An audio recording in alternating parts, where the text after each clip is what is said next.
Mi nombre es Antonio Federico Werner, voy a hablar sobre toxicología de los sentidos y soy el codirector de este curso junto a mi maestro y amigo, el profesor Eduardo Scarlato. Bien, permítame ingresar al PowerPoint.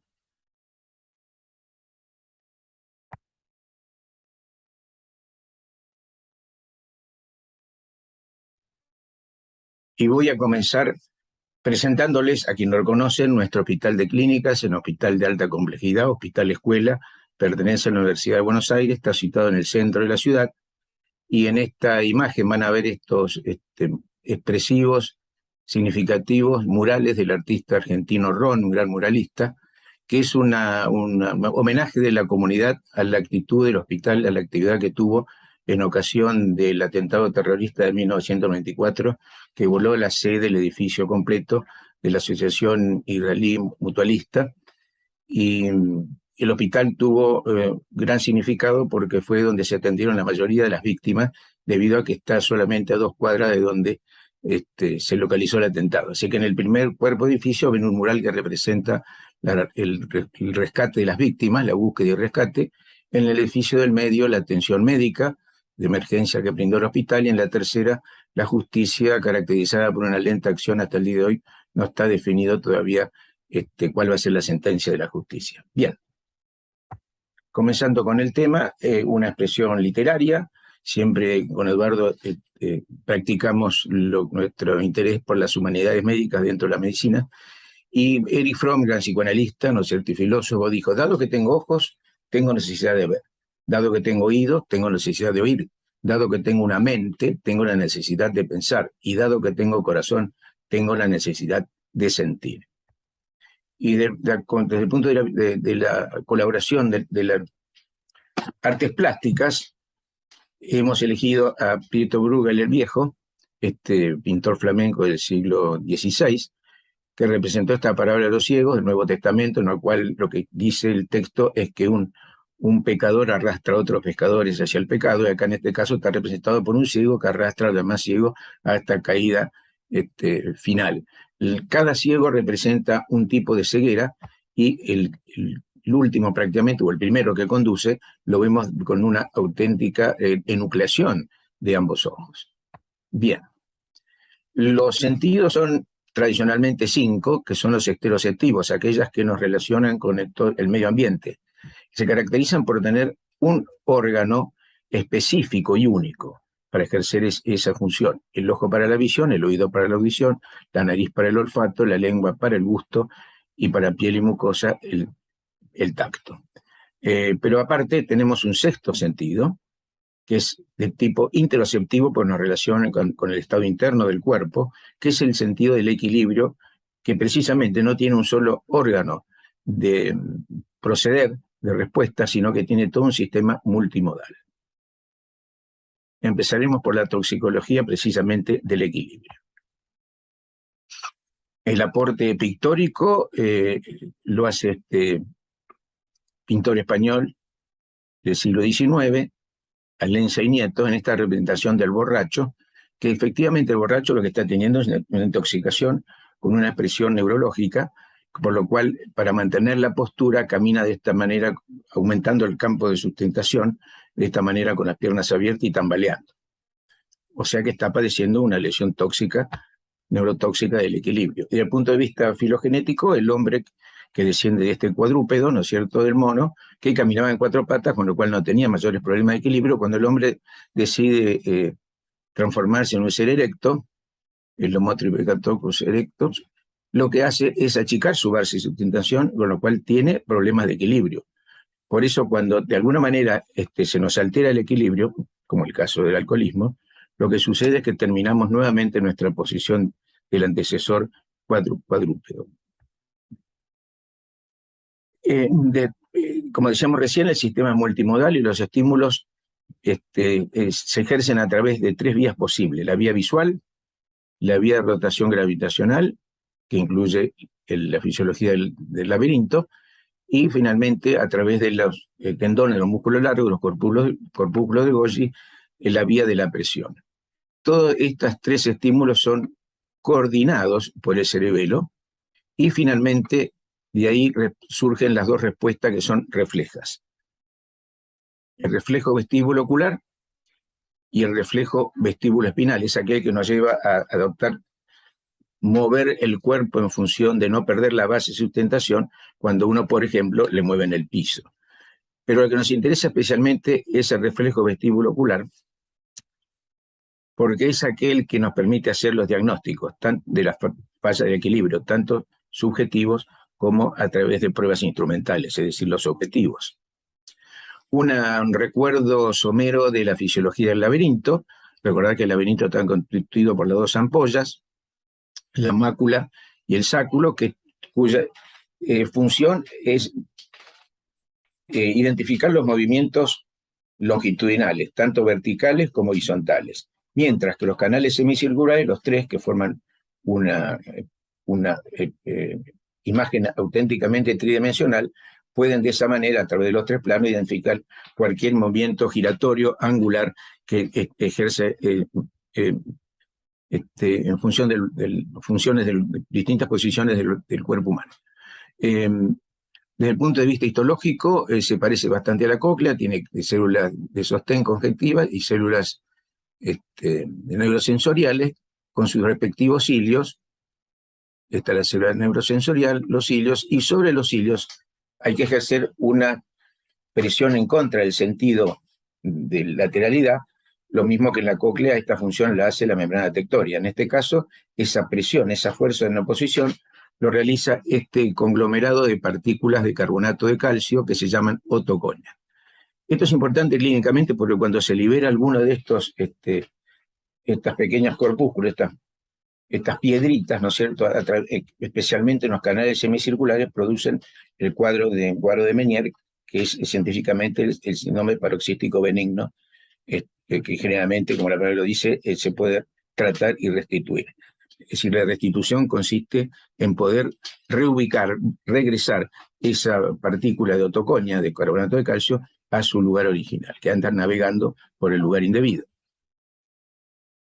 El diagnóstico de apatía vestibulares se hace con pruebas funcionales subjetivas y objetivas. Lo importante es que las funcionales subjetivas, que están dentro del laudo 405, que es el manual de procedimiento para identificar enfermedades profesionales de nuestra legislación inicial del año 96, pueden ser y deben ser realizadas cuando hace falta por el médico del trabajo. Mientras que las pruebas objetivas instrumentales necesitamos siempre la cooperación de un especialista, de un neurólogo, un otoneurólogo, un otorrinolaringólogo. En definitiva, las pruebas de la marcha, la prueba de Romberg, el Romberg sensibilizado, que es el Romberg-Barré y el Unterberg, son aquellas pruebas que podemos hacer en nuestro consultorio. Recordémosla, las pruebas se deben hacer siempre con los ojos cerrados para evitar la compensación visual. La prueba de Romberg y Romberg-Barré o Romberg sensibilizado son las primeras y más simples, siempre con los ojos cerrados. El individuo de pie en el Romberg tiene tendencia, normalmente se queda parado, y si tiene un problema laberíntico, es decir, un problema periférico, va a caerse siempre hacia el mismo lado de la lesión, recuerden. Mientras que si tiene un problema central, la caída va a ser indiferente, se va a caer para cualquiera de los lados. Para sensibilizar la prueba, Barré agregó poner un pie delante del otro, lo cual lo hace muy sensible. Basta que uno mismo intente hacer esa prueba y al principio cuesta sostener el equilibrio.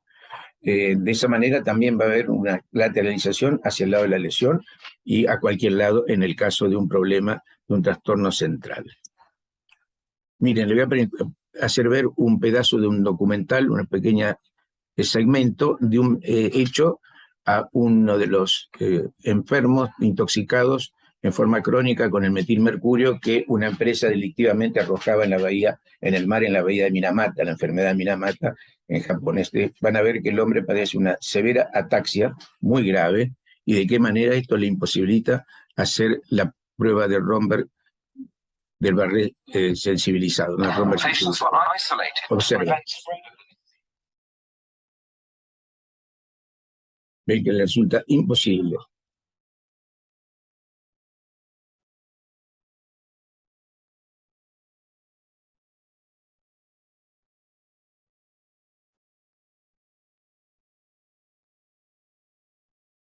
El hombre con semejante cuadro neurológico central terminó con la muerte. Bueno, un hallazgo pictórico por ahí, es algo que se me ocurre a mí, pero en este cuadro del Correggio 1518, sobre un episodio del Nuevo Testamento en el cual Magdalena se encuentra con Jesucristo ya resucitado, no esperaba encontrarlo, y cuando lo quiere acercarse a tocarlo, Jesucristo le dice: no le metangues, no te acerques, no me toques. Pero lo interesante es que la posición de los pies de Jesucristo realmente se parecen a un romper sensibilizado, un romper verde, y también la posición, ¿no es cierto?, de mantener el equilibrio, es la que uno adopta en una situación como esa que tiende a perder el equilibrio. Bueno, es una curiosidad para mí nomás. Continuando con las pruebas de la marcha en estrella, el individuo lo hace también con los ojos cerrados, camina unos 5 metros, unos 3 pasos hacia adelante, y después de la misma manera retrocede, y como siempre va a tener a lateralizarse al mismo lado, va a terminar dibujando en el suelo esta especie geométrica de una estrella. Si tiene un problema central, lo que realiza es la llamada marcha de borracho, no va a dibujar nada geométrico. La última prueba es la prueba de Unterberger. Se trata de una marcha, caminar, tipo una marcha militar, pero sin desplazarse, en el mismo lugar, con los ojos cerrados, con las manos al frente, como ven en el dibujo, y la persona tiende con los ojos cerrados, a inclinar el paso hacia un lado o el otro, pero nunca debe superar los 45 grados en un lado o el otro. Si lo hace es porque tiene un padecimiento laberíntico, y va a tender también siempre a lateralizarse hacia el lado de la lesión cuando el problema es periférico, y a cualquier lado cuando es central. ¿Qué pasó? Un segundito.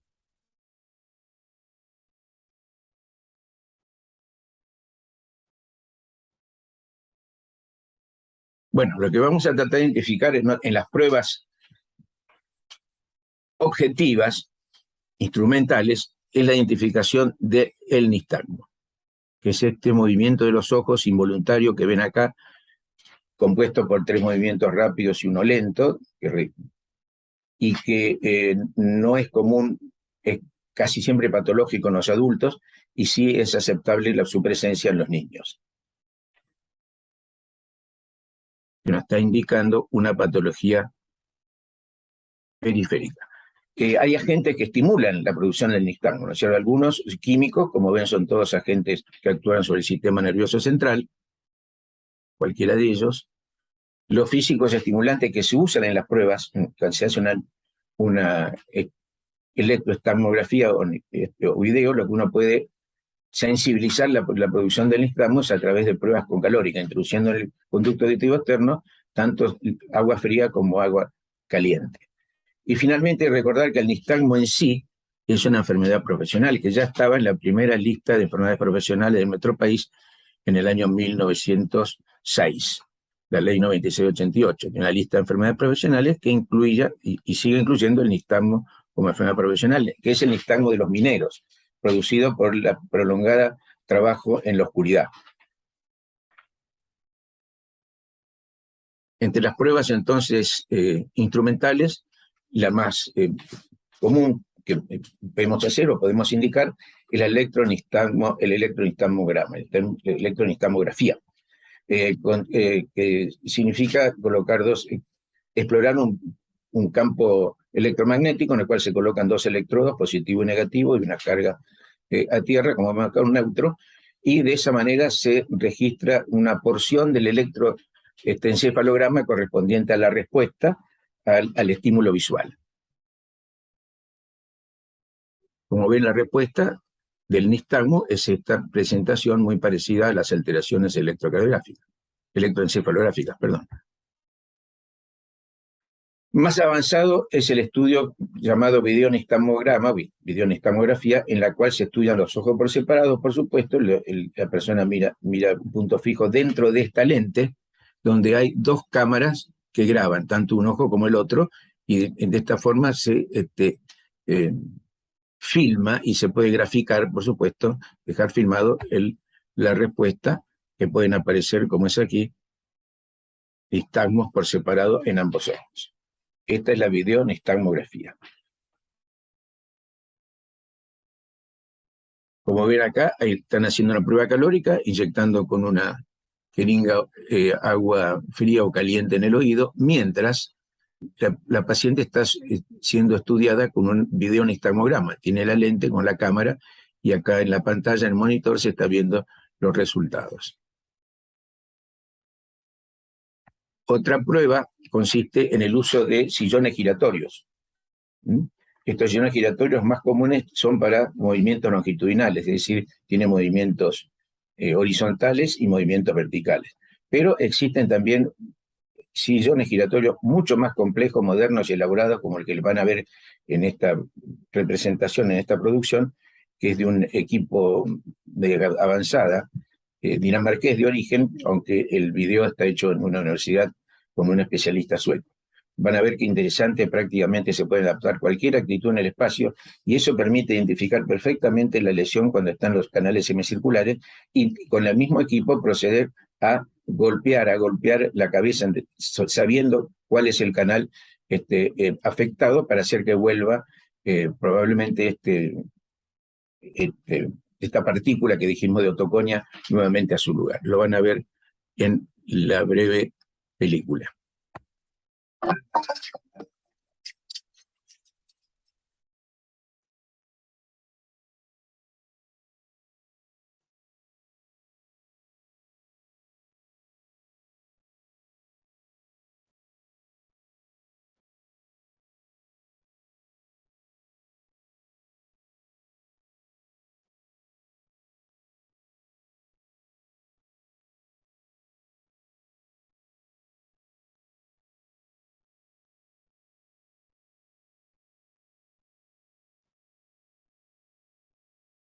La capacidad que tiene para adoptar cualquier posición espacial.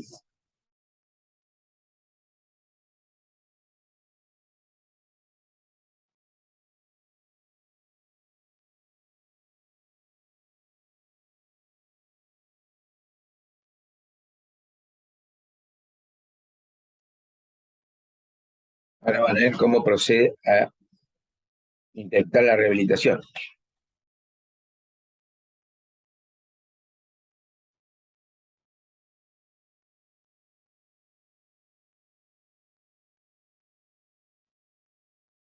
Estos golpes trata de relocalizar la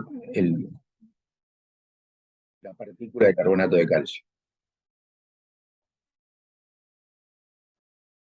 Bien, finalmente otro estudio muy moderno, muy práctico porque es incruento, no invasivo, muy rápido y que hace un excelente e inmediato diagnóstico entre un trastorno central periférico, que es un diagnóstico muy importante, y con alguien en manos muy especializadas se puede saber exactamente también en qué canal está la lesión, ¿no es cierto? Lo van a ver también aquí.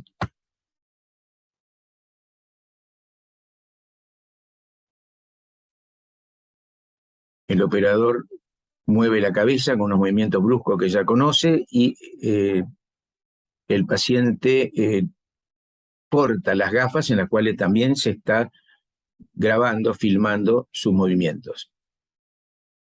Mientras mira, es un punto luminoso enfrente, en la pared, se le hacen estos movimientos, acá ven el movimiento de la pupila y la respuesta. Esto es para movimientos, los primeros fueron horizontales, y con esto se buscan los movimientos de los canales semicirculares o verticales. Ven el movimiento brusco y la respuesta en la graficación. Es muy bueno, muy útil, muy moderno.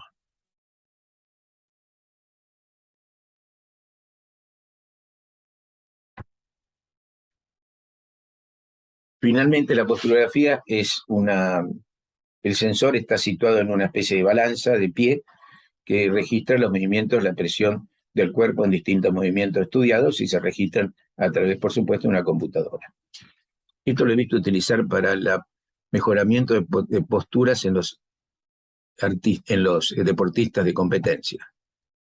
Bueno, la patología laberíntica ocupacional puede ser por un lado accidente de trabajo, como traumatismo de oído, traumatismo de cráneo, especialmente con fracturas de temporal, la fístula perilinfática y el barotrauma, que son aquellas afectaciones por diferencia de presión en el oído medio.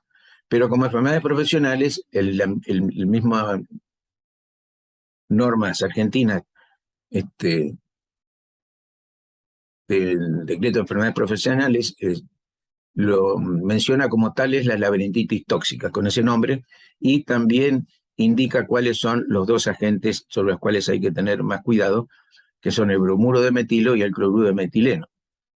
El cloruro de metileno no tanto se sigue usando, es un solvente de uso bastante común, no es tan tóxico como el bromuro de metilo. El bromuro de metilo, recordemos que está en el laudo 405-96, las dos por supuesto, pero lo importante es que es un producto clorofluorocarbonado, por lo cual está prohibido por este protocolo de Montreal, firmado por muchos países del mundo en 1989, porque es uno de los productos que dañan el espesor disminuyen el espesor de la capa de ozono. Por eso estos países, a través del protocolo de Montreal, signaron su compromiso a no su utilización, y en Argentina recién lo hizo ejecutivo en el 2006, y mire cuántos años pasaron, a través de esta resolución 67 del SENASA. Así que, aparte es un tóxico importante, e incluso, por supuesto, laberíntico, y otro tóxico es, en realidad no está prohibido por esas acciones sobre el ser humano, sino por su trascendencia como elemento que daña el medio ambiente, en este caso, la capa de ozono. Acá tienen la presentación de un caso de intoxicación con bromuro de metilo en un niño, hecha por el profesor Astolfi. Astolfi fue uno de los introductores más importantes de toxicología en la Argentina. La película pienso que está hecha en alrededor de la época del 70. Astolfi usaba una cámara de Super 8 de esa época para filmar los casos que le importaban, y en la cátedra quedaron sus filmaciones.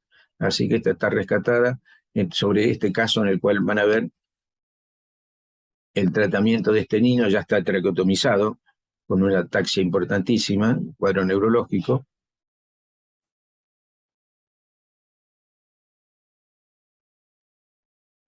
Bueno, creo que esta no es la película.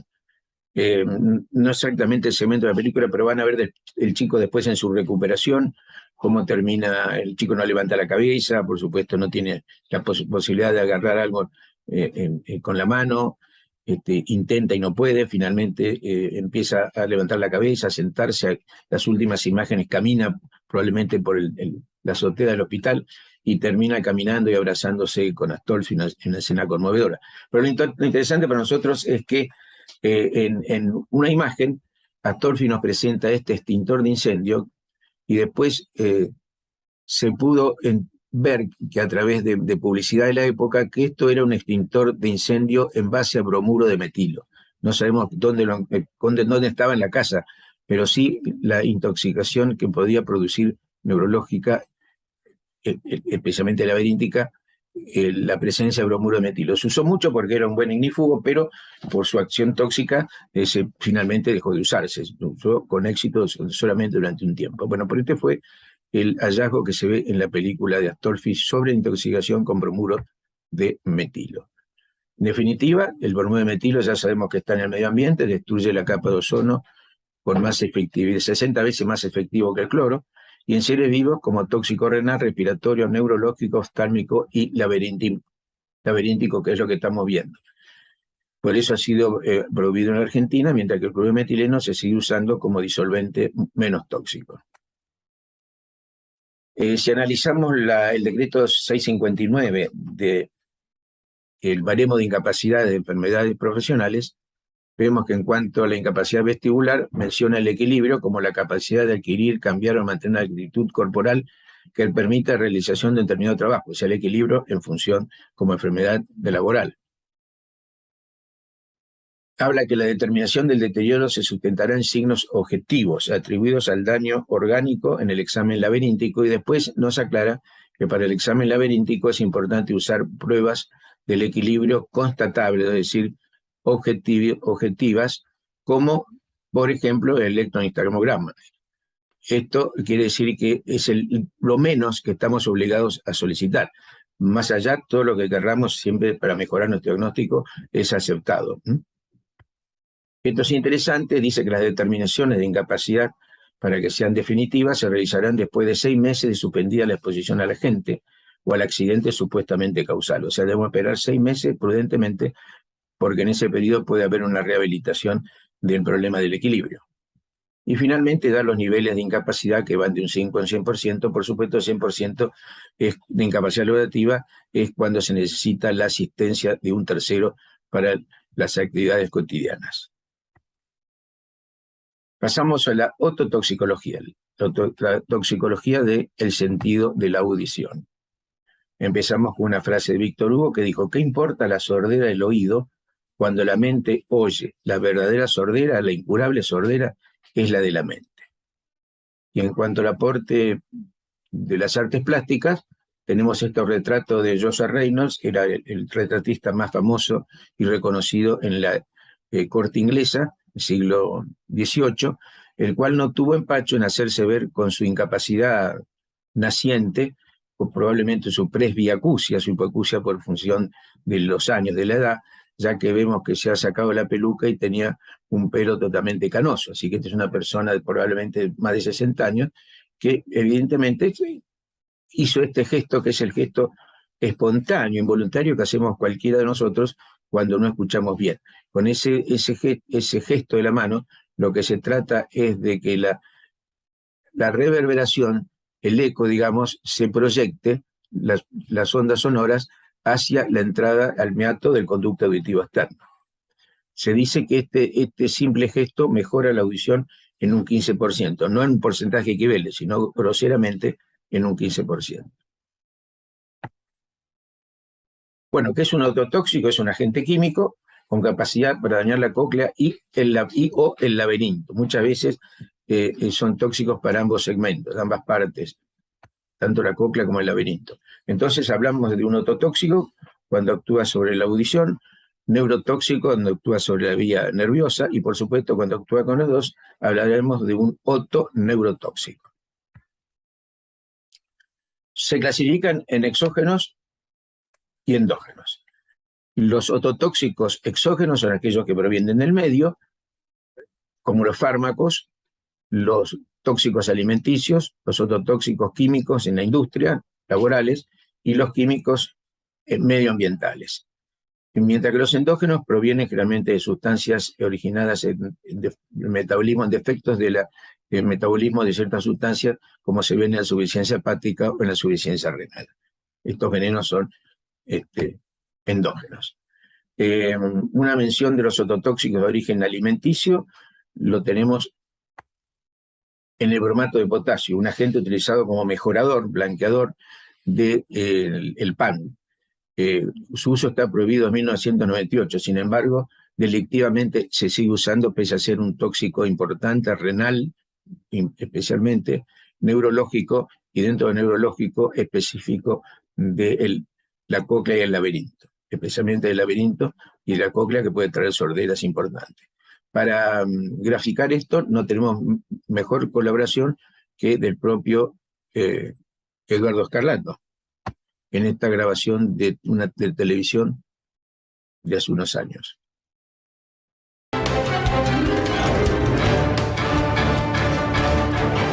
Obviamente esto es lo que nosotros nos preguntamos. ¿Cuál es ese veneno oculto que tiene el pan, Paula?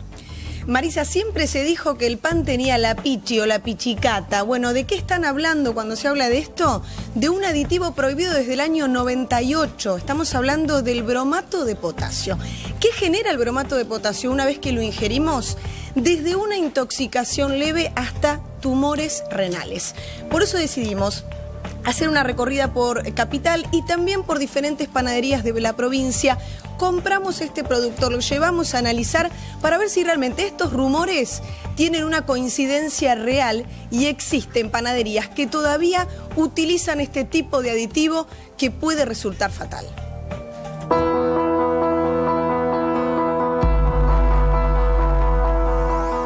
El bromato de potasio es una sal que se utiliza en las panaderías, o se utilizaba, en teoría, hasta el año 98, que es donde se prohíbe acá en la Argentina. El bromato de potasio se sigue utilizando como aditivo en las panaderías a pesar de su prohibición desde 1998, cuando se comprobó cuánto afectaba a la salud.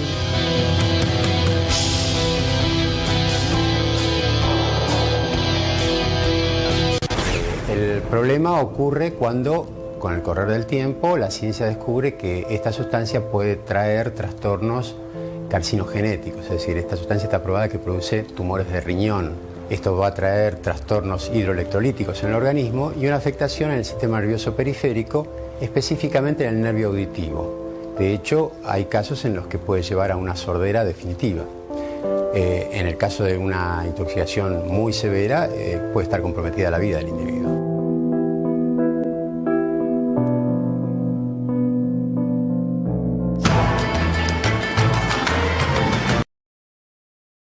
Coloco la harina dentro de la amasadora. Es importante que uno coloque la totalidad del agua y no de a poco, ¿sí? Para que justamente no se formen grumos. Y ahí comienzo yo a amasar un poquitito, ¿sí? A velocidad lenta.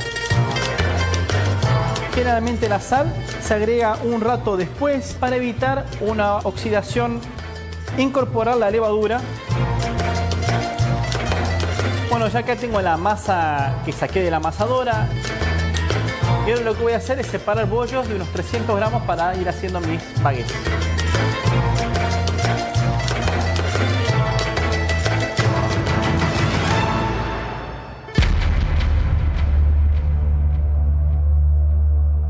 Lo que el panadero utiliza no es pura y exclusivamente bromato, sino la pichi, que es un aditivo que tiene bromato. El bromato de potasio obviamente tiene 3 puntos a favor, que es que aumenta el volumen, acorta los tiempos de fermentación y no necesita tantos cuidados como cualquier otro pan. O sea, uno lo puede dejar tranquilamente afuera y el pan va a seguir su curso y va a seguir fermentando perfectamente. Aproximadamente un 20% de panaderías que todavía lo siguen utilizando. Para confirmar las denuncias, salimos a recorrer panaderías. Compramos este producto en varios locales de capital y provincia y los mandamos a analizar. Para inicializar el proceso de detección de bromato en pan, lo primero que se debe hacer es tomar una muestra y calcinarla. Lo vamos a colocar en un papel de filtro y lo vamos a diluir, a filtrar con un poco de sulfúrico y agua. Ese filtrado que vamos a obtener en este Erlenmeyer lo vamos a colocar en el tubo junto con el cloroformo y la fucsina y vamos a ver dónde queda el color, si queda en la fase superior o en la inferior. Ahí vamos a tener un resultado positivo o negativo.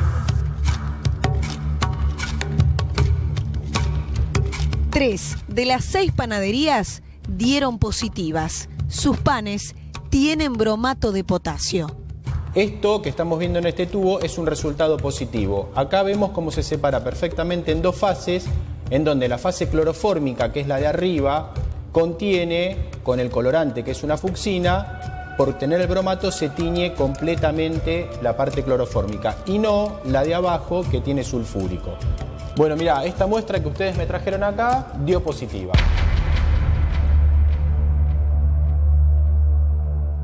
Sin un examen químico, es imposible detectarlo antes de tener los síntomas. Trastornos gastrointestinales por lo irritante que puede producir, la irritación que puede producir esta sustancia. Posteriormente se va a instalar una falla renal, trastornos neurológicos, puede haber pérdida de la conciencia, tanto por el efecto neurológico que tiene la sustancia como por los trastornos electrolíticos que pueda ocurrir en el organismo.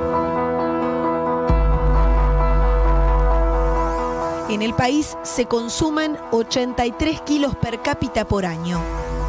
Entonces, ¿sabe usted qué hay dentro de ese pan que tanto le gusta y que todos los días lleva a la mesa?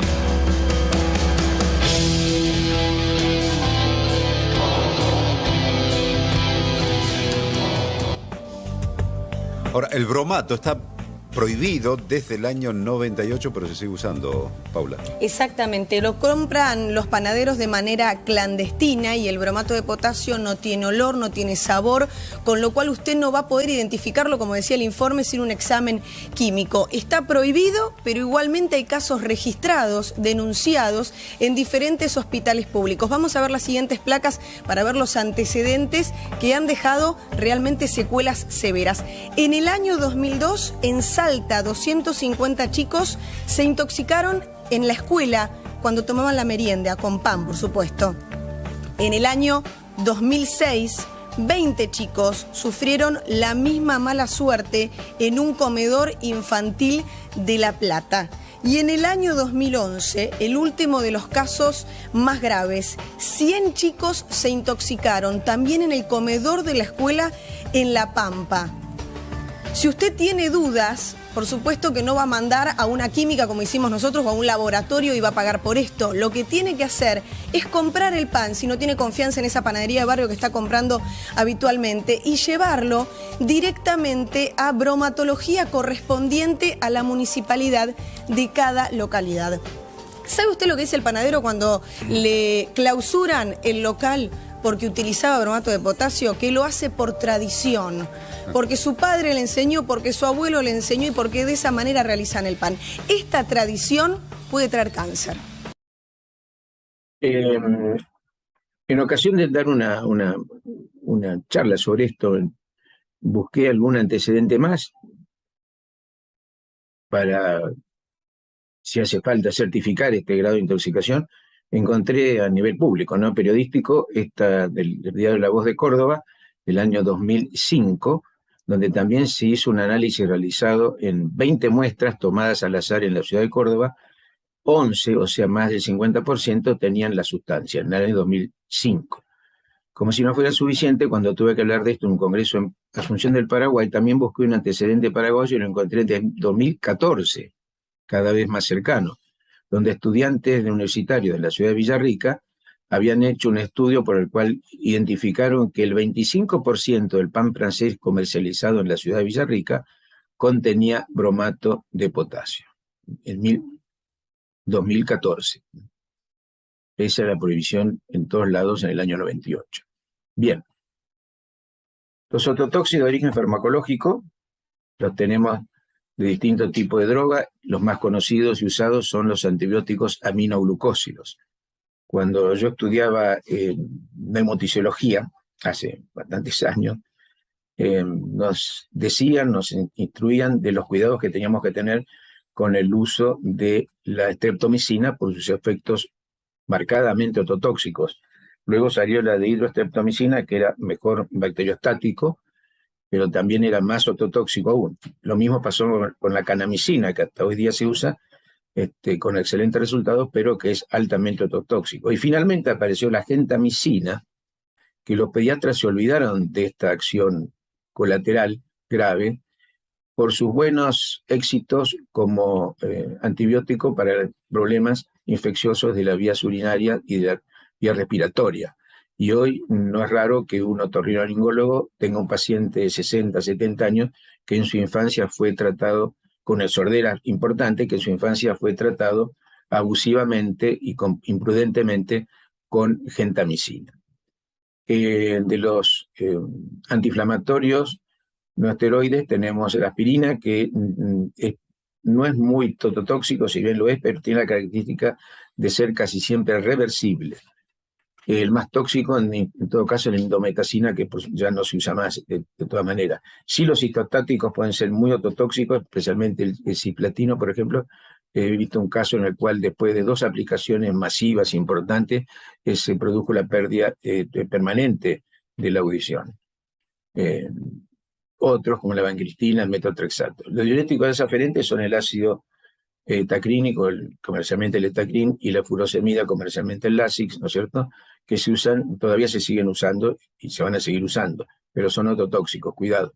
Y los antipalúdicos son menos ototóxicos, algunos reversibles, y hay que tener en cuenta la quinina y sus derivados.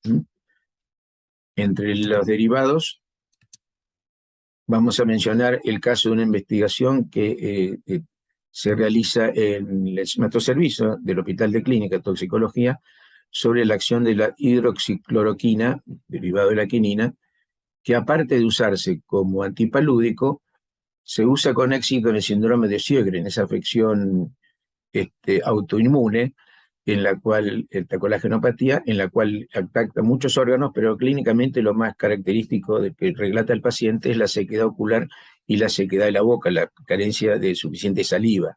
Esto llama mucho la atención y hace el diagnóstico. En este caso se trata de una mujer de 40 años, de profesión música, toca la guitarra y canta, y lo hace bastante bien, por lo que me has mostrado, que padece un síndrome de Sjögren importante, por lo cual es tratada con corticoides y para evitar la acción de los corticoides, las acciones colaterales, temporalmente se lo suspenden y le continúan el tratamiento con la hidroxicloroquina.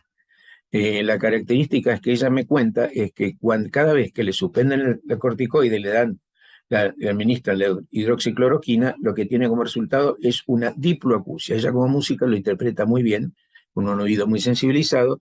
Diploacusia es la audición simultánea de dos tonos que pueden ser de distinta frecuencia o de una misma frecuencia pero con distinta amplitud, con distinta presión sonora. Ella distingue eso y lo perturba muchísimo en su trabajo.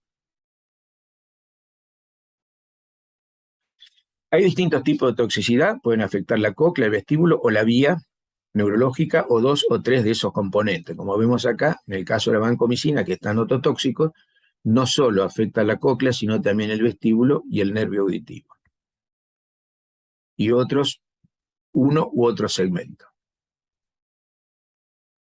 Hay una escala llamada escala de Brock, de la ASA, que es la American Speech Hearing Association, de especialistas en voz y en Estados Unidos, donde vemos que los grados hacen que no veamos mayores pérdidas auditivas de 40 decibeles en las frecuencias graves, y sí el principio y la intensificación de la pérdida en los agudos. En esto es de tipo neurosensorial la pérdida, muy similar a la del ruido y también a la de la presbiacusia. A veces el diagnóstico diferencial en los 3 tipos es muy difícil. Fíjense, saber si un trabajador que se presenta ya jubilado, tiene edad, tiene efecto de presbiacusia, pero que ha trabajado siempre en ruido, probable hipoacusia inducida por ruido, también haya trabajado en una fábrica de pintura, por ejemplo, donde estuvo años absorbiendo, inhalando solventes. Entonces es muy difícil saber el quantum de proporción de cada una de esas cosas, porque la audiometría va a tener la misma forma para los 3 tipos de causas. Entre los ototóxicos de origen industrial, entonces tenemos el monóxido de carbono, los compuestos de cianuro, obviamente no muy comunes en el medio laboral, otro ácido sulfúrico, aldehído fórmico, órgano fosforado, pero lo más importantes son y siguen siendo y serán los solventes por 2 razones, porque son muy ototóxicos, en realidad son sinérgicos con el ruido, y aparte por su uso masivo. Hay solventes en todos lados, en la industria. Aparte hay solventes en los domicilios particulares. La primera investigación al respecto que nos descubrió fue una investigadora, una bioquímica del Karolinska Institute de Suecia, de Estocolmo, Bárbara Canlon, quien hizo una prueba, hizo 3 grupos de ratitas. A una les puso un ruido fuerte de 102 decibeles de banda ancha durante un tiempo prolongado, muchas horas, días. A otro grupo de ratitas le puso a la inhalación de una concentración en el aire muy alta de solventes, también en tiempo prolongado. Y un tercer grupo que las ratitas las expuso a ambos agentes, al ruido y a la inhalación de solvente. Luego se estudia el grado de pérdidas de células, o sea, el grado de hipoacusia que tiene cada grupo, y descubrió que el grupo de las ratitas expuestas a los 2 agentes, ruido y solvente, la pérdida auditiva era mucho más importante que los que estuvieron expuestos a un solo agente. Como ven acá, hay otros estudios, como que el resultado es el mismo. Las ratitas sometidas a tolueno más ruido tuvieron 50 decibeles de pérdida, pero de pérdida, esto significa umbral permanente, no temporario, que se rehabilitaron. Esto que ya una pérdida irreversible. De ahí la importancia. Bueno, después hay otros trabajos, muchos, cité algunos, de tipo epidemiológico. Miren qué interesante del 2005, en una fábrica de aviones, en el cual sobre 328 trabajadores expuestos, 46 presentaron pérdida en alta frecuencia. Así que podría haber sido por cualquiera de estos agentes que mencionamos de tipo neurosensorial. Un 6% eran trabajadores que no habían estado expuestos a ninguno de los dos agentes. 17% estuvieron expuestos al ruido solamente, 27% solamente al solvente, pero los que estuvieron expuestos a ruidos más solventes resultó ser casi el 55% de esta población con pérdida auditiva en frecuencias elevadas. Otro estudio, un metaanálisis hecho en Canadá en el año 2002, sobre 244 estudios, bueno, fueron clasificados de esta manera, según resultados: fuerte, mediano, débil, ausencia o no habiendo certeza, con esta conclusión: ototóxico, probable, no concluyente el estudio y directamente sin evidencia. Si vemos entonces la lista de los hallazgos, por ejemplo, es toda esta, continúa acá, se han estudiado las sustancias más probablemente, obviamente conocidas como ototóxicos, presentes en un ambiente, y los resultados vemos que realmente ototóxicos probados tenemos el plomo inorgánico y los 4 tipos de solventes que se utilizaron en los metaanálisis de los estudios, ¿no? Estireno, tolueno, tricloroetileno y sileno son absolutamente identificados como ototóxicos. Otro problema que hay es, al asociarse, al ser sinérgicos, contribuyen a una pregunta que me hice hace unos años, y era si el nivel sonoro continuo equivalente, es decir, el límite al cual no puede ser expuesto ningún trabajador argentino más de 8 horas diarias, era realmente, si los 85 decibeles del nivel de riesgo es para todos los trabajadores o para un tipo de trabajador promedio. Entonces, mi pregunta va dirigida a un caso como el siguiente. Tenemos un trabajador expuesto al ruido, sin lugar a dudas, lo vemos en la calle, a un ruido infernal, y ahora le vamos a agregar factores concomitantes que están realmente, son probados que pueden ser ototóxicos en estudios. El solvente, ya lo mencionamos, altamente ototóxico, por supuesto que debe usar solvente para limpiar la mano, lavarse las manos, Tartinel deja los trapos con solvente. Monóxido de carbono, que es resultado del escape de la unidad electromotriz, el motor diésel. A las vibraciones, ni hablar, cuando nos referimos a vibraciones mecánicas, esas vibraciones que se transmiten de un sólido a un sólido, no a través del aire como el ruido. Sin duda es el arquetipo de la enfermedad por vibraciones, el uso del martillo neumático. Temperatura ambiental, sí, generalmente trabajan en la calle, bajo el sol. Esto significa una alta carga física, y eso significa un aumento del calor metabólico, tanto por la carga física, por el esfuerzo, como por la temperatura. Trabaja en un campo electromagnético, por supuesto, necesita electricidad provista por el motor. Y vamos a pensar que este pobre hombre es también hipertenso. Y como es hipertenso, que también son todas factores concomitantes, le dan furosemida, le dan la SIX para la micción, le dan aspirina para evitar la agregación plaquetaria en el futuro, y vamos a pensar que no debe, pero en realidad el pobre hombre fuma. Entonces también el tabaco está mencionado como ototóxico, y finalmente, como el sueldo no le alcanza, hace horas extra. Entonces mi pregunta es si ese nivel sonoro continuo equivalente de 85 decibeles es válido para esta persona. Para mí, sin duda que no, ante la suma de todos estos factores concomitantes.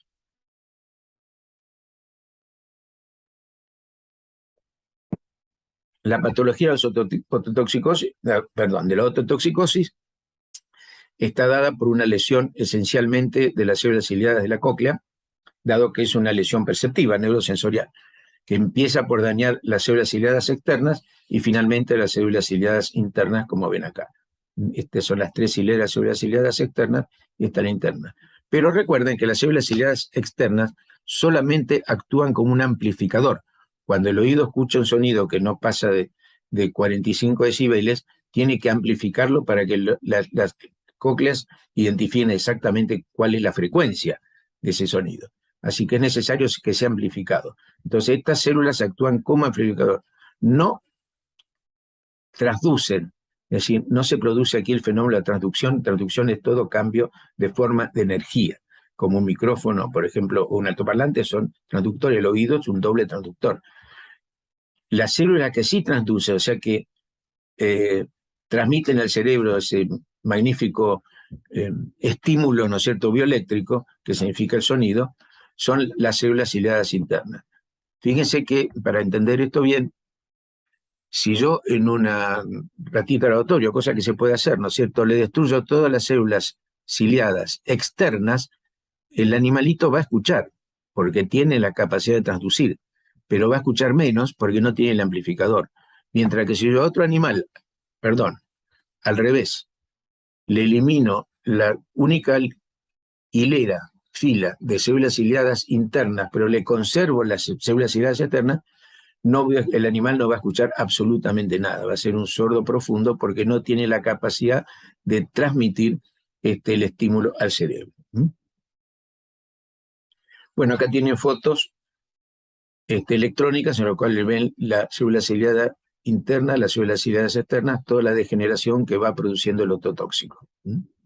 Pérdida de anatomía completa de estas células. También lo mismo pasa con las cilias se desprenden, a veces se la ve perdida, como en esta fotografía de microelectrónica.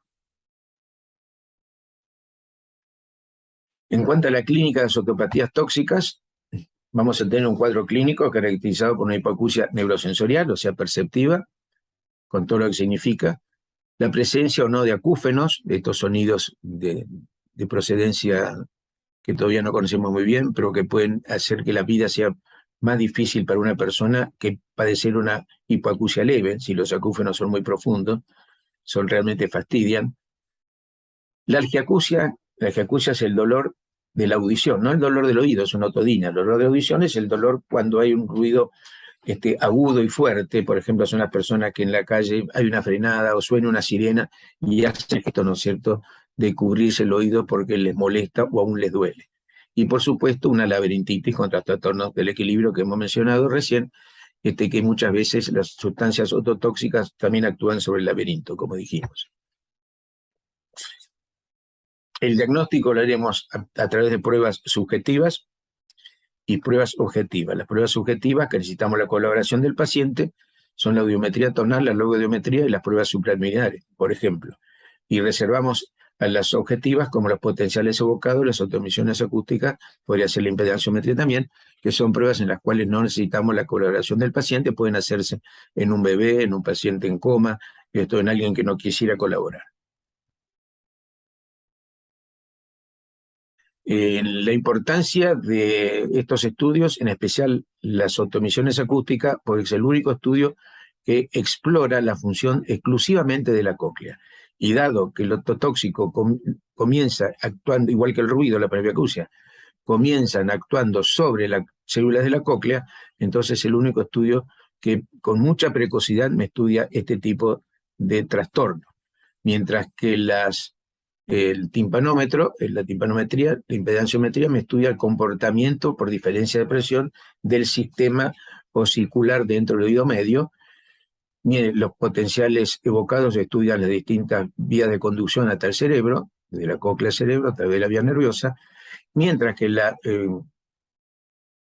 audiometría tonal sigue siendo el gold estándar de estudio de la audición porque me estudia la vía completa, desde la transmisión aérea en el conducto hasta la percepción en el cerebro. Por eso sigue siendo la audiometría tonal sin duda irreemplazable. No obstante, las autoemisiones acústicas tienen un gran valor también en la medicina del trabajo y en la medicina legal del trabajo.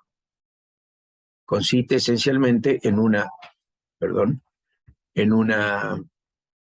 emisor, un speaker que transmite un ruido determinado que conocemos, que progresa a través de la vía hasta la cóclea. En la cóclea produce la contracción de la célula ciliada externa de ese amplificador y ese ruido de bajísima, por supuesto, amplitud, tiene que ser detectado por un micrófono de altísima sensibilidad. Entonces va y esto que se llamaron ecos de Kepler, el descubridor al principio, en realidad no es un eco, ¿no? Pero pareciera un eco porque se emite un ruido y se registra otro. Esa es la llamada fotoemisión acústica. Fíjense en que esto que podría ser un caso mío, porque yo durante años hacía esta prueba y cuando pensaba que el paciente tenía algo porque no entendía la respuesta, limpiaba la sonda y yo me hacía el estudio a ver si era el equipo o era el paciente, y yo me encontraba que tenía pérdidas. Esto es algo, el registro de autoemisión es algo muy parecido a la audiometría. Estas son las frecuencias, esta es la presión sonora. Me encontraba que estos son la normalidad con 2 dB estándar. O sea, lo normal es que esté acá, pero a mí me bajaba en el 4000. Acción de la presbiacusia en mi caso. Yo no estuve sometido al ruido ni a solventes.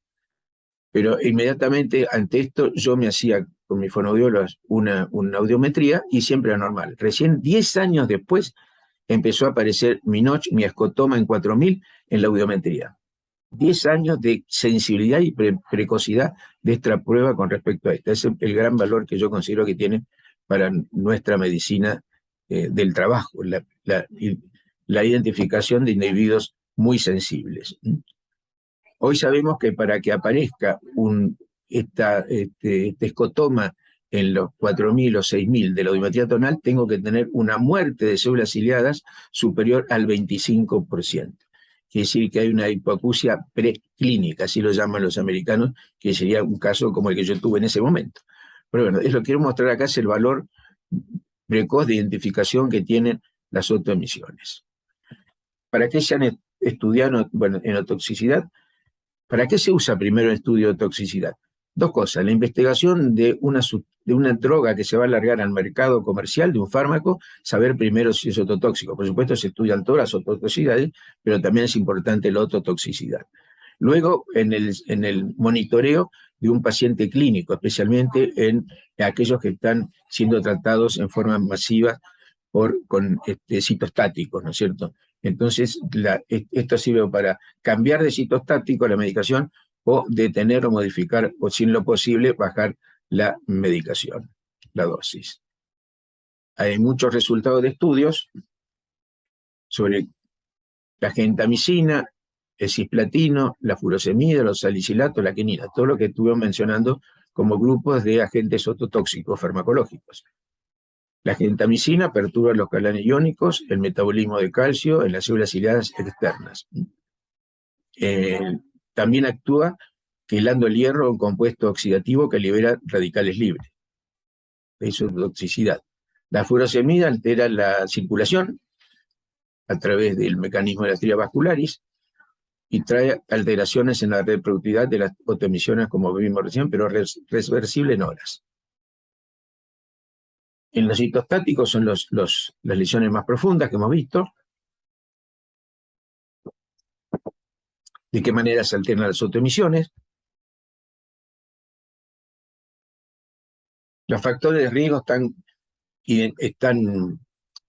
comprenden las condiciones del expuesto, el mecanismo de acción de los ototóxicos, la exposición al ruido, la sensibilidad y la deshidratación. Las condiciones previas del expuesto a tener en cuenta son los estados clínicos patológicos, la insuficiencia renal, la insuficiencia hepática por los metabolitos que libera y la anemia.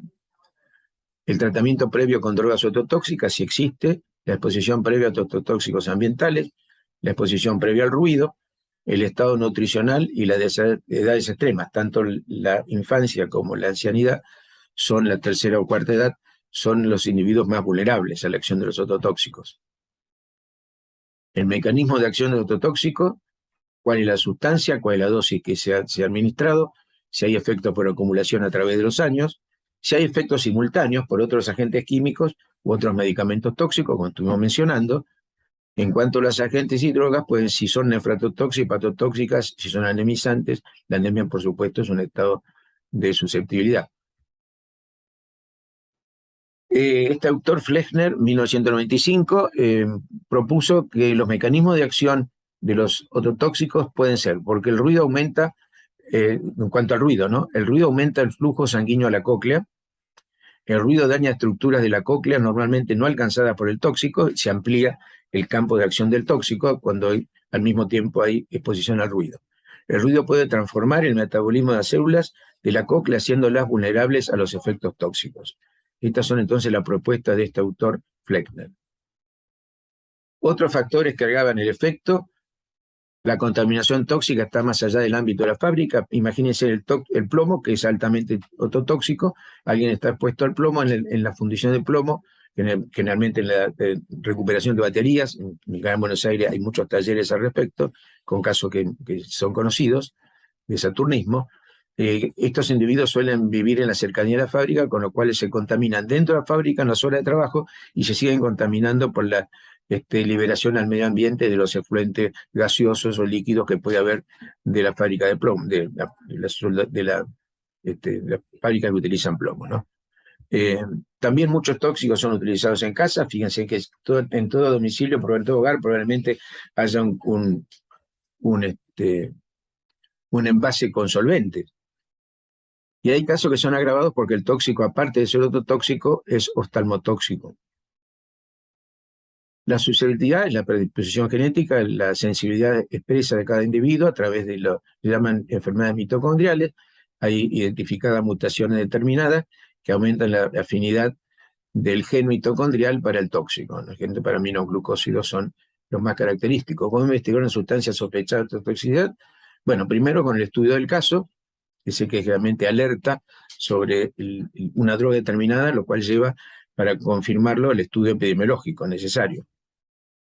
También porque se pesquisan animales de laboratorio, ya hemos visto cómo se lo estudia, y por semejanza con otras moléculas de sustancias tóxicas. Cuando aparece una molécula nueva en el mercado y sabemos que una composición química muy cercana es ototóxica, cuidado, hay que estudiar especialmente la acción sobre el oído de esa nueva molécula.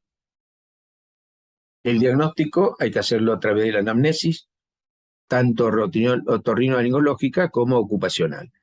La evaluación de la función auditiva y vestibular se hace a través de los test de rutina. Estos están en nuestras manos: auditivos, la audiometría, la logo y la otra, que se harán con la colaboración de la fonoaudióloga en el servicio médico. Los estudios vestibulares, que hay que hacerlos con un especialista, los test funcionales. Los test especiales auditivos están en nuestro servicio médico, bien asesorado por la fonoaudióloga. La realización test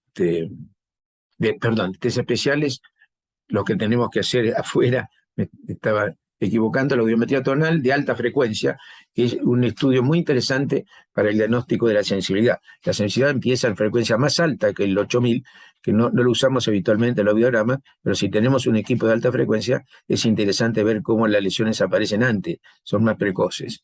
Las autoemisiones acústicas, buenísima en su aplicación de la búsqueda de sensibilidad, como vimos recién, y también los potenciales evocados. Y las pruebas vestibulares, las que hemos mencionado: electronistagmo, videonistagmo y el impulso cefálico. Y lo más importante de todo, y por eso remarco, en un caso de ototóxico, es la identificación de la sustancia tóxica. Nosotros podemos ver con todo el esquema anterior el tipo de pérdida auditiva, la calidad de la pérdida, etc. Pero no sirve de nada si no tenemos al mismo tiempo analizado, identificado y analizado en sus niveles de contaminación la sustancia química en el medio ambiente laboral.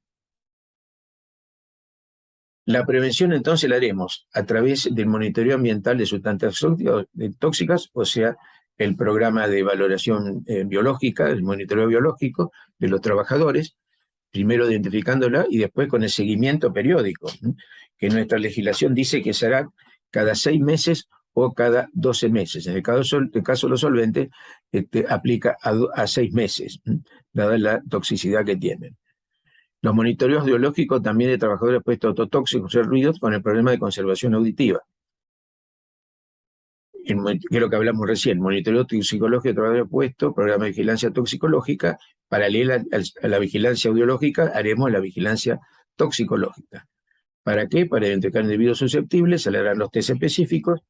Y finalmente, si todo esto no es posible o fracasa, tenemos que apelar a la implementación de los protectores personales, ¿no es cierto?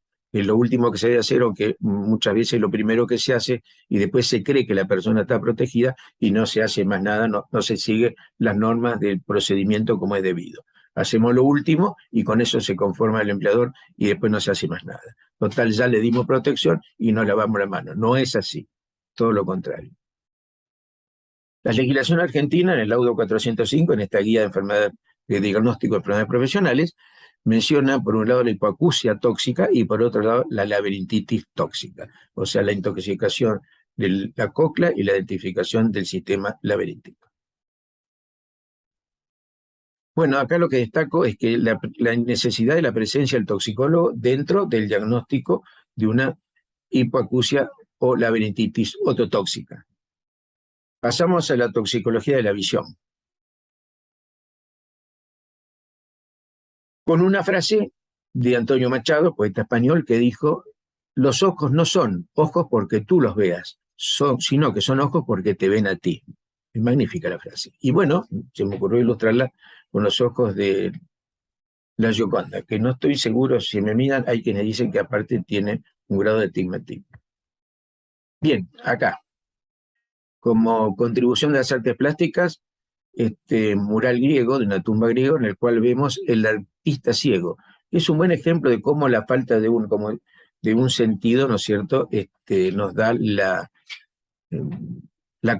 individuo trata de compensarlo estimulando los otros sentidos. En este caso, estos esclavos negros utilizaban su conocimiento musical para tocar el arpa, como ven acá, para amenizar una velada de estas damas de alcurnia, sin duda, ¿no es cierto? Bueno, hay muchísimas de estas imágenes de arpistas ciegos, incluso hay una de un coro de coreutas ciegos con los arpistas que le dan el fondo musical, ¿no es cierto? O sea que tanto los coreutas como los ejecutantes del arpa son todos ciegos.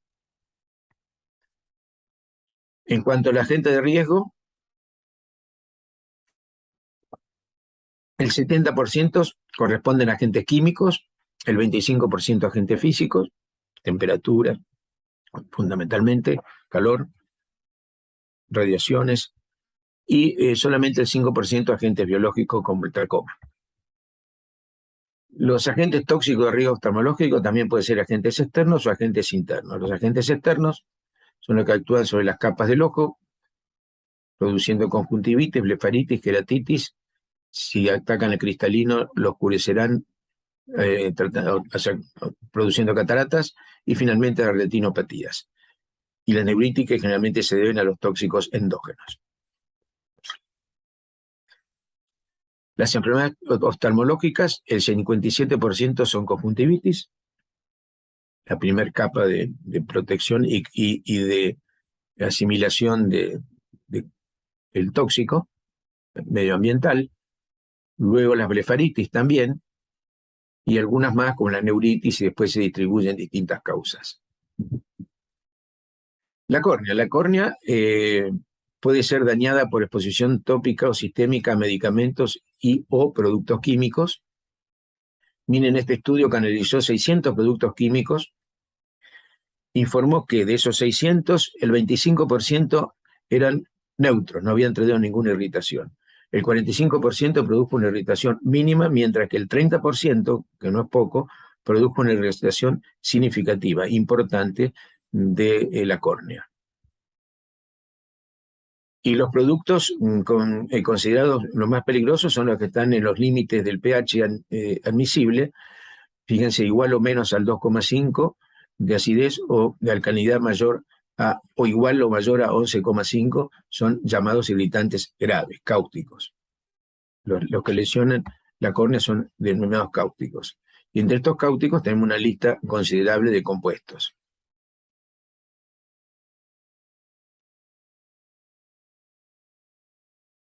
Acá también una mención a un cuadro, en el cual este cuadro, que es la herrería de este autor inglés, Walter Derby, del siglo XVIII, en el cual vemos que como resultado de una esquirla ígnea de la soldadura, este ayudante, se ve que es todavía un niño, recibió una esquirla en el ojo y se da vuelta para evitar otra, y se empieza a restregar el ojo, que sin duda lo tiene irritado, doloroso, por la acción de la quemadura en la córnea, en la conjuntiva.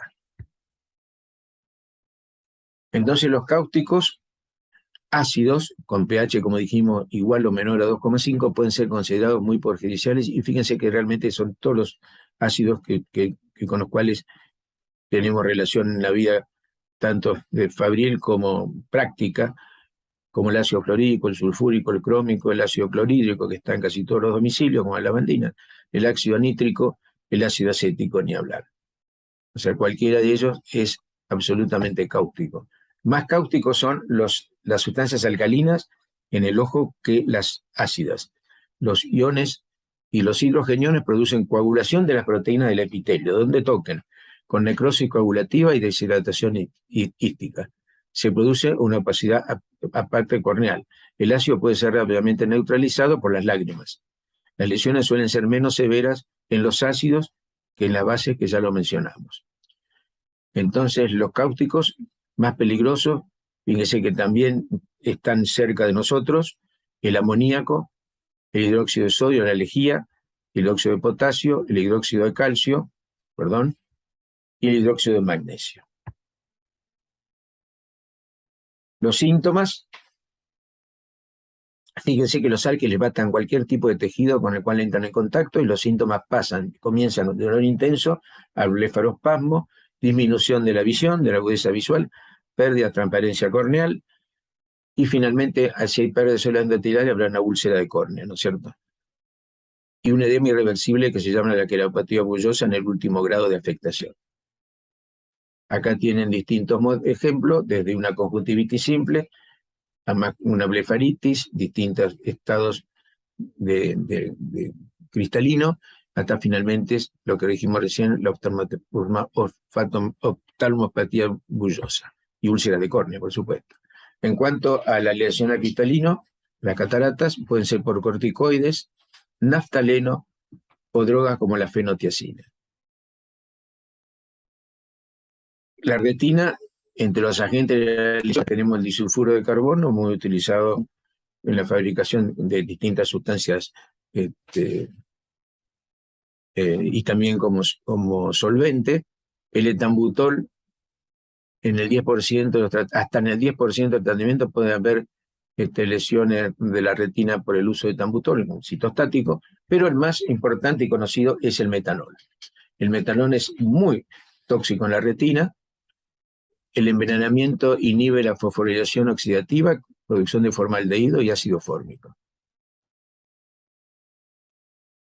¿Dónde lo encontramos? En todos los domicilios, el alcohol de quemar, donde no hay un envase de alcohol de quemar, como removedor de pintura, disolvente universal, solvente de barnices, y también como el anticongelante que usamos para los automóviles, ¿no es cierto? En invierno, en países donde se puede congelar, se usan los anticongelantes, que también están hechos en base a metanol, a el popular alcohol de quemar.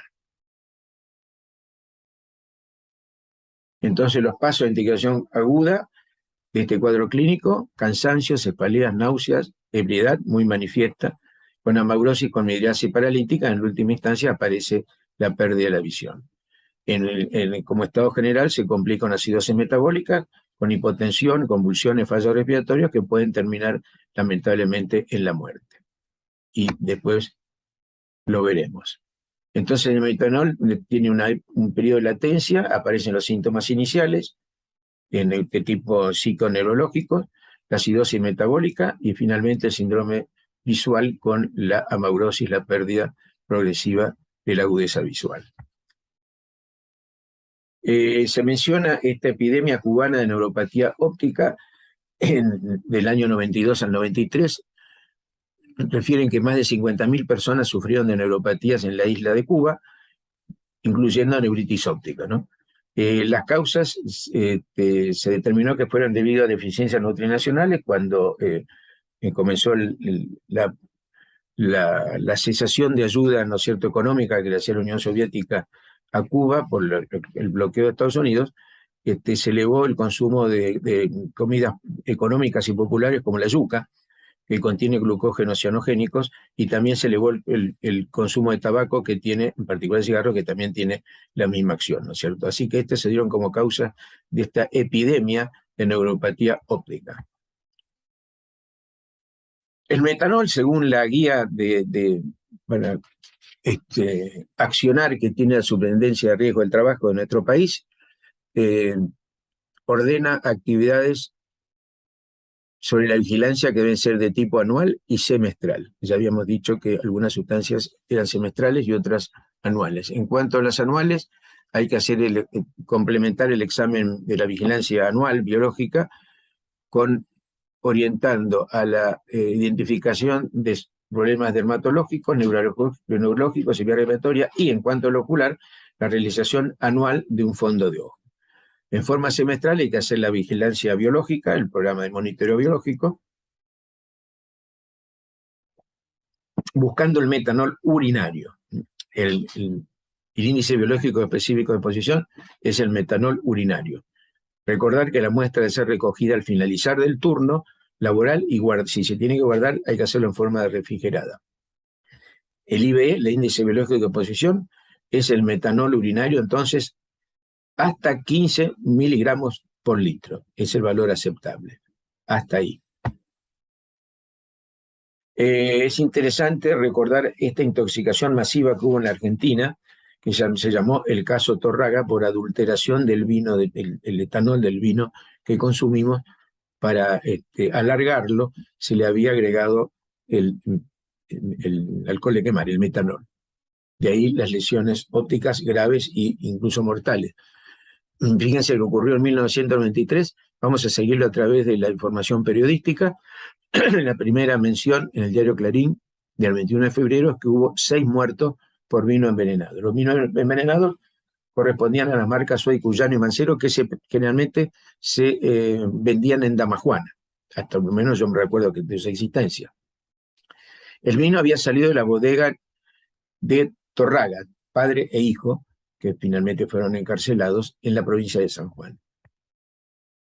Recuerden, estamos hablando del 21 de febrero. El 24 y el 25 sucesivamente, en el diario del Clarín del 24 decía, ya son 10 los muertos por el vino envenenado. Un día después, la falta de control le causó 9 muertos más, ya estamos en 19 muertos. Finalmente hubo 22 muertos, 85 internados graves, 10 en coma. Imagínense la cantidad de lesiones ópticas que habría entre estos internados, ¿no? En la opinión pública estalló una polémica por los controles, considerando que fue la segunda intoxicación masiva en un mismo año, ya que en el mismo año habíamos tenido terrible caso de intoxicado por propóleo, ¿se acuerdan? Bueno, esos jóvenes quizás no se acordaban. El bodeguero siguió libre, sigue libre hoy, pero en su momento lo buscaron, se fugó, finalmente lo encontraron, dijo que había sido una maniobra, un complot de la industria mendocina para desacreditar la industria sanjuanina. Finalmente terminó confesando la verdad, que él era el culpable de la muerte porque él había adulterado el vino con metanol. Se había pasado de la dosis de adulteración recomendada, entre comillas. Fue finalmente Menem cerró la bodega, acá lo están buscando. Fue sentenciado finalmente a 15 años de prisión y el hijo algunos menos, que también estaba implicado. Mira, acá lo están buscando cuadra por cuadra el bodeguero, finalmente se entregó y finalmente confesó. Sí, le dieron 15 años al padre, al enólogo 10 años y algo menos al hijo, por el delito de adulteración de vinos y adulteración de sustancias alimenticias en forma peligrosa para la salud, seguida de muerte reiterada de 10 casos o más casos que quizás no se probaron recientemente. Bueno, esto es lo poco que queda de la bodega de ese entonces, ¿no? Como ven acá dice, vinos Mancero.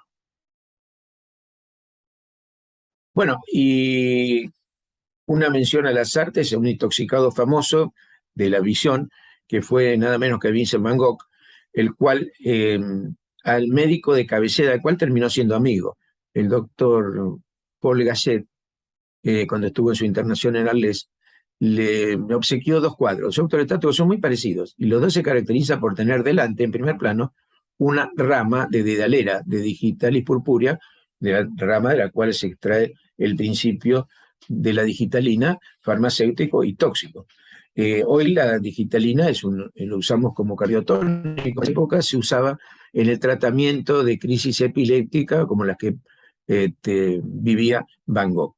Y esta intoxicación se caracteriza por alteraciones en la visión que están probadas en las obras de Van Gogh, como la xantocromía, o sea, la afición a exagerar el uso del amarillo, característica de sus girasoles y de casi todos sus cuadros, como vemos en este cuadro. Y en la noche estrellada se ve aún más los halos concéntricos. Los halos concéntricos son estos que ven, estos círculos alrededor de las estrellas, de las figuras, de las luces. Así que xantocromía y halos concéntricos son dos síntomas de la intoxicación por, en este caso, la digitalina, la digitoxina. Bueno, pasamos a la toxicología del olfato.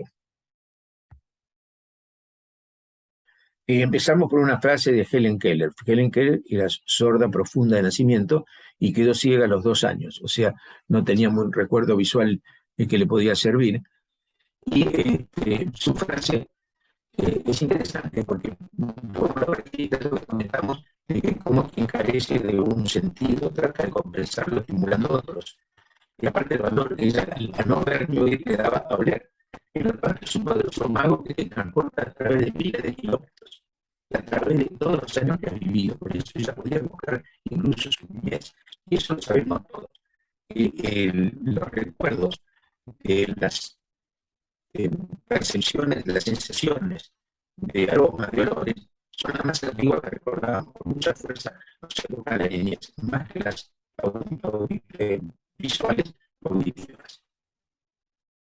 Y esto se da la circunstancia anatómica. La vía olfativa es la que llega más rápido al cerebro, incluso su conexión es el hipotálamo, que es el nivel más antiguo de desarrollo de los órganos del cerebro. O sea que una la vía tiene una neurona neurosensorial en el bulbo olfatorio que no tiene ninguna acción hasta el hipotálamo. Eso hace que sea una vía rápida y antigua. Y fíjense que según algunas investigaciones, el ser humano recuerda el 35% de lo que huele. Al contrario, solamente el 5% de lo que ha visto, 2% de lo que ha oído en su infancia y solamente el 1% de lo que tocó. ¿Qué diferencia? ¿Qué sensibilidad especial tiene el sentido del olfato?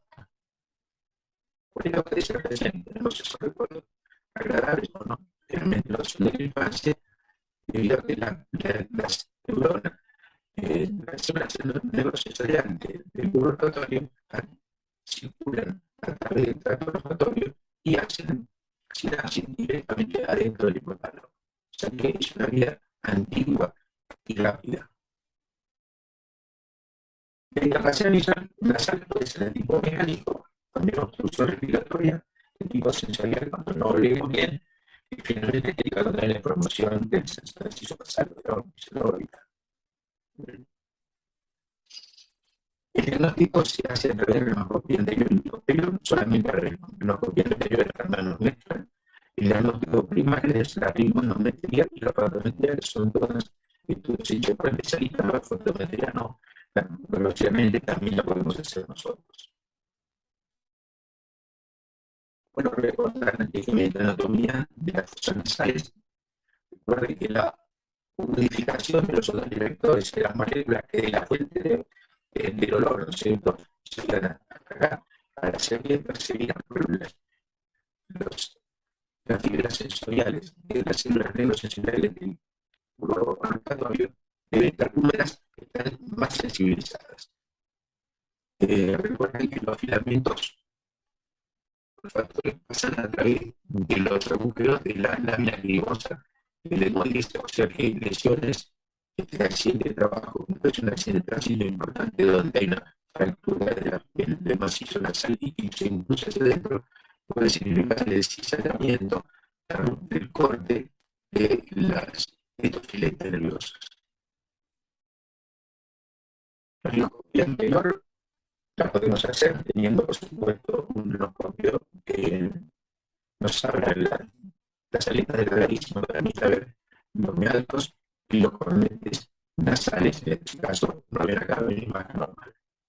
O la patología que puede haber entre ellas, tenemos que revisar con cuidado el círculo, el cornete de nariz, el tabique nasal.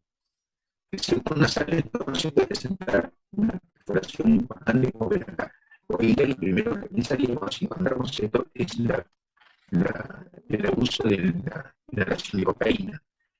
Pero también en el ámbito de la medicina abajo existen estas lesiones por la exposición crónica a el Crohn.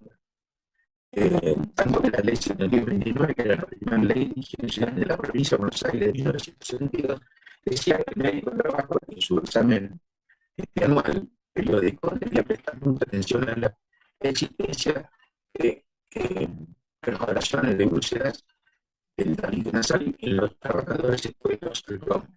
Hoy sería un hallazgo casi histórico, porque antes de hacer esto están los programas de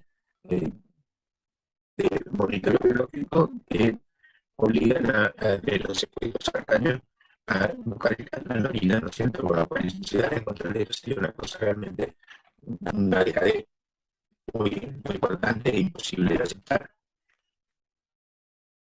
Un caso también interesante es el que estuvo el doctor Carlato y otros colaboradores también del servicio de pediatría de los hospitales clínicas con respecto a lo que llamaron riesgo de accidente por pilabotón, como vemos acá, esa costumbre que tienen los chiquitos de introducirse por los años en las fosas nasales para ver si se han oído. En este caso, las fosas nasales vemos en un perfil radiológico y en una placa de frente la presencia de estas pilabotón que cuando se oxidan en un ambiente húmedo puede liberar el contenido que es litio, cadmio, plomo, y en muy pocos casos actualmente, probablemente muy común en el más grave, era el mercurio. Las pilas de mercurio están prohibidas, pero bastante aún pueden encontrarse, ¿no es cierto? Esa es la liberación más peligrosa y que más acción neurológica va a tener. Y sacar las lesiones de estos estudios importantes en el tabique nasal. Por persistencia y contacto con la pila que va liberando sus elementos.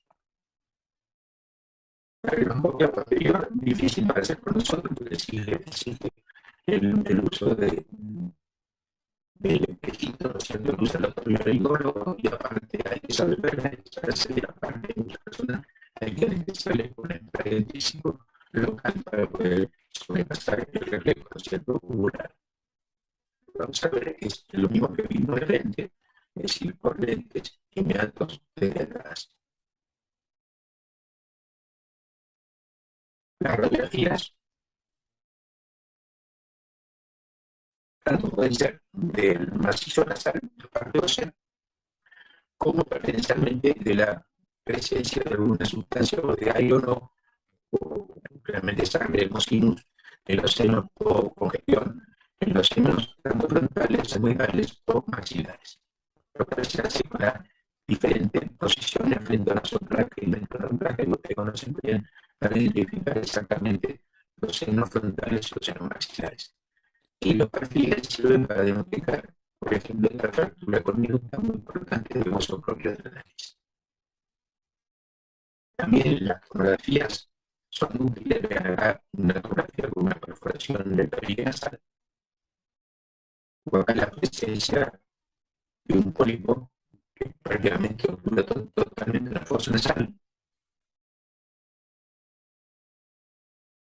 Por este caso que sigue de trascendencia laboral, porque es un pequeño cálculo hecho de haberse evaluado cemento con la humedad del moco. Esto se ve en los trabajadores del cemento, no en el albañil, sino en el trabajador de la fábrica de cemento, que hay cemento en el aire y que es aspirado y que puede llegar, entonces, con el tiempo, si se persiste esa situación de aspiración, en transformar esta pequeña piedrita, que es un cálculo, un litio de la fosa nasal.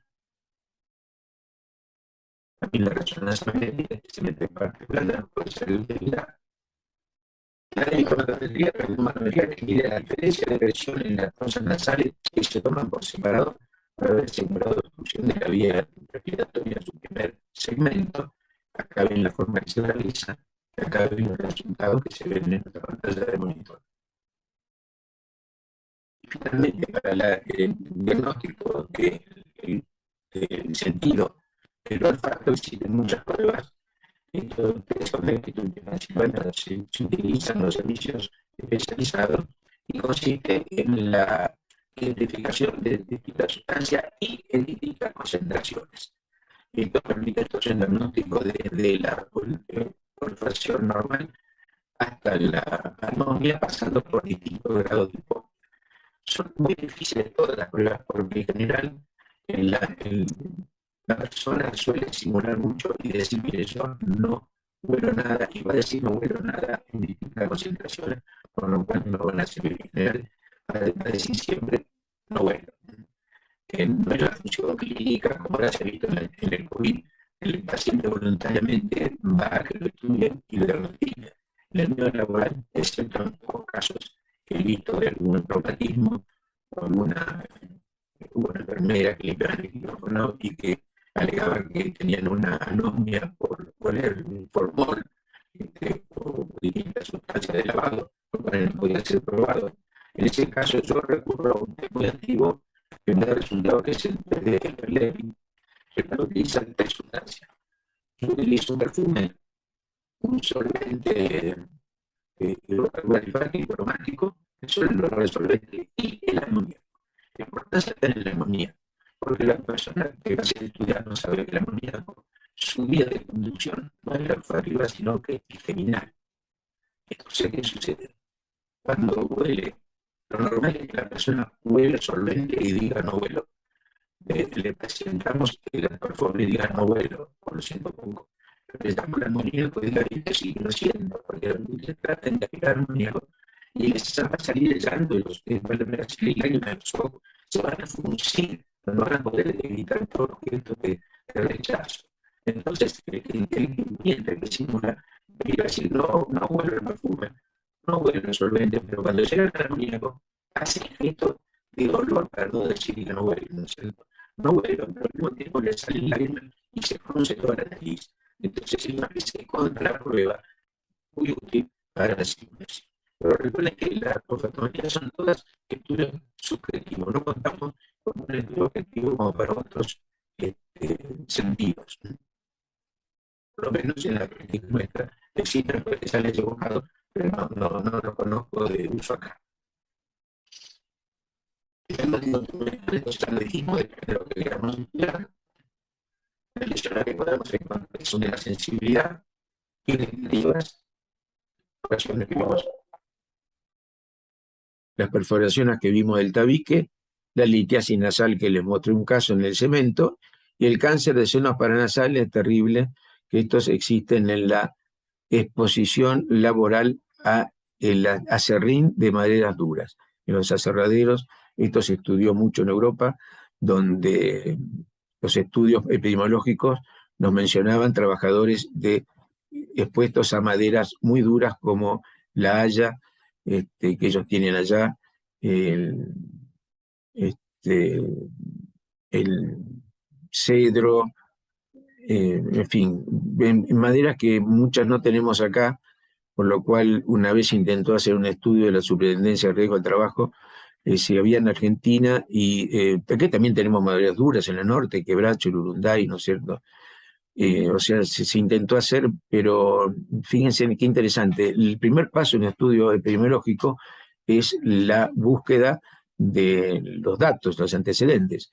¿Dónde lo buscaríamos? Lo buscamos en los lugares donde de trabajo, son aserraderos, generalmente son chicos, no tenían historias clínicas, y si tenían un servicio de médico externo que lo tenía, no decía nada con respecto a la exposición. El otro lado sería buscar los casos de cáncer etmoidales en los servicios de otorrinolaringología. Respondió un solo servicio de un hospital grande de Buenos Aires, un hospital de la comunidad, pero por supuesto que en las historias clínicas, que no eran muchas por otro lado, no se encontraron referencias al revés. La referencia al cáncer estaba, pero no estaba la referencia a la historia de exposición previa. No decía a qué ese trabajador o ese ciudadano al cual se le hizo el diagnóstico en qué había trabajado en su vida laboral. Así que por esta falta de datos en Argentina es dificultoso hacer un estudio epidemiológico. Ahí murió antes de nacer. Bueno, también existe el umbral olfativo, que es de una sustancia química dada, se define el valor de la concentración de esa sustancia para el cual 50% de personas lo percibieron. Si más de 50 personas lo perciben, ese es el umbral olfativo. Agentes tóxicos que pueden afectar el olfato y el gusto, ya dijimos por qué son dos sentidos muy relacionados. En las fábricas de baterías puede haber exposición al níquel, al cromo, al cadmio, y así tienen cada uno de estos posibles agentes. También hablamos del polvo de maderas duras, en los aserraderos, el ácido sulfúrico cuando hay descomposición de materias orgánicas. Y pasamos a la toxicología del gusto. Si habitualmente que el olfato es el sentido olvidado, el gusto para mí sería directamente el sentido ignorado. No conozco una historia clínica laboral ni médico-legal donde exista referencias explícitas para no olvidarlos sobre estos sentidos, ni el gusto, ni el olfato y mucho menos el gusto. Acá tener presente que las papilas gustativas que están localizadas para los dulces en la punta, luego para el salado, el agrio y finalmente el amargo, en la B final de la lengua, solamente perciben las diferencias fundamentales entre estos sentidos básicos, ¿no es cierto? Estas percepciones básicas, lo amargo, lo dulce, lo salado y lo agrio. La diferencia que en esto consiste el estudio que vamos a hacer de la gustometría, pero la diferencia fina entre aromas, que es el 50% de la reflexión, lo da la presencia de la nariz. Por eso, cuando tenemos un resfrío, una congestión, a veces no sentimos ni el gusto ni el olor de la sopa, porque son sutiles los aromas. Por ejemplo, quien tiene esa condición puede tener las papilas bien, sentir bien lo que es salado o lo que es dulce, pero no puede distinguir la diferencia sutil entre el aroma de una pera o una manzana. Esa es la importancia entonces de esta combinación de gustos que trabajan en conjunto, que son el gusto y el olfato. Recordar que la lengua está inervada por 3 nervios. El botón gustativo, similar a todos los botones de células neurosensoriales, tiene células conectivas de sostén, un quimioreceptor, las vellosidades y finalmente los axones que componen la vía nerviosa. La gustometría, ¿cómo se hace? Bueno, con la utilización de cada una de las sustancias correspondientes al gusto. Para el azúcar, para el dulce usamos el azúcar, para los salados usamos el cloruro de sodio, para lo agrio usamos el vinagre, o también los ácidos como el limón, naturales, y para el amargo se usa café o chocolate amargo.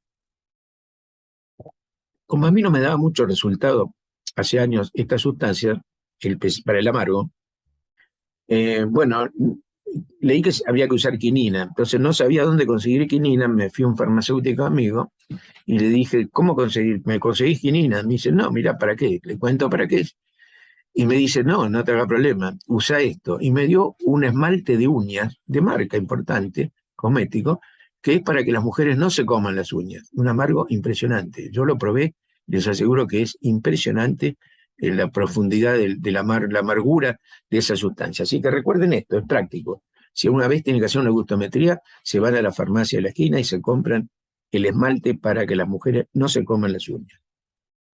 Finalmente, japonés Ikeda, 1908, agregó a su criterio un gusto más que sería el llamado umami. No está muy claro qué es. Para algunos especialistas, chefs de cocina, por ejemplo, que lo suelen usar mucho, glutamato de sodio lo que hace es mejorar el gusto de las diferentes sensaciones. La gustometría puede identificar ageusia, o sea, ausencia del gusto, disminución del nivel del gusto, que es la hipogeusia, la sensación de un gusto distinto al que corresponde, la digeusia, o el aumento en la sensación de la percepción de un gusto, que es la hipergeusia. Estos dos corresponden casi siempre a estados psiquiátricos. Hay agentes que pueden alterar la función gustativa, esencialmente fármacos. Esta larga lista de fármacos. Y sobre ese compromiso sensitivo. También el tacto puede tener una alteración en su sensación, y es esta extraña afección llamada la ciguatera. La ciguatera es un bliflagelado, un componente del plancton biológico, el cual tiene estas características, y al estar suspendido en el plancton es fagocitado por los pequeños peces. Estos peces dentro de la cadena alimenticia son digeridos por peces más grandes, que a los cuales a su vez son comidos por peces más grandes aún, y esto es lo que tiene que pertenecen a especies que son comestibles para el hombre. De esa forma es como se contamina el hombre, con la ingestión de pescados como el atún y muchas variedades más muy populares en el mar. Y esta afección es endémica en el Caribe y en los mares del Lejano Oriente. Circunstancialmente puede darse en otros países, pero lo endémico está en el Caribe y el Lejano Oriente. El cuadro clínico es grave, síntomas digestivos, cardiológicos, neurológicos, y una afección dermatológica muy importante, muy extraña, que es la disestesia, la diferencia de sensación térmica, lo cual hace que el frío se perciba como caliente o viceversa. He leído que hay personas que la padecen y cuando ingieren agua helada sienten un calor extremo en las palmas de las manos y en la planta de los pies. Bueno, y para finalizar, no lo tomen mal, yo no gano plata con vender mi libro, los libros los hice y los sigo haciendo para ustedes, así que si les sirve, se los recomiendo. Si alguien quiere introducirse más en lo que son ototoxicosis, les recomiendo afecciones auditivas de origen ocupacional. Si alguien quiere profundizar su conocimiento en la fisiología de las autoemisiones, en especial del oído interno, les recomiendo el libro de autoemisiones acústicas, y para quien le interese la parte de diagnóstico de incapacidad médico-legal, pericial, les aconsejo el libro de evaluación de incapacidad de otorrinolaringología. Bueno, con esto termino. Les agradezco enormemente haberme escuchado tanto tiempo, y si alguien quiere hacer una consulta, hágalo con toda tranquilidad y gusto, que a mí me va a dar mucha satisfacción contestarlo. Tomen nota de mi dirección de correo electrónico, Antonio Federico Werner, sin puntos, @gmail.com. Ar está mal, siempre me olvido borrarlo, saben que el Gmail no lleva ar, termina en com. Bueno, nuevamente muchas gracias por su atención y nos veremos en otra clase.